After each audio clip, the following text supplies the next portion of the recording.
خوشگلم، پاشو خودت دست به کار شو و منتظری کسی نباش. الان هر کس درگیر مشکلات خودشه. وقتی یه پیاله ازش نوش جون کردم اصلا جون دوباره گرفتم. این کاچی رو با شیره انگور درست کردم. 5 قاشق غذاخوری سرپر آرد برنج و الک کردم و روی حرارت ملایم 5 دقیقه تفت دادم. 100 گرم کره اضافه و اجازه دادم سرخ بشه.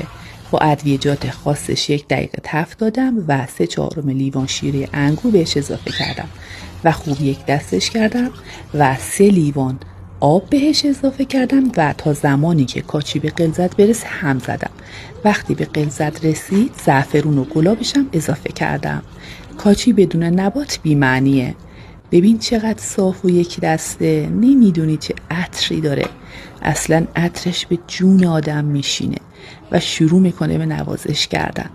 1 پیاله ازش بریز و با مغزیجات مقوی ترش کن و نوش جونش کن. تازه نمیدونی که بعد از میل کردنش خوش اخلاقم میشی. بانو جان، گوارای وجود نازنینت که این همه برای عزیزانت انرژی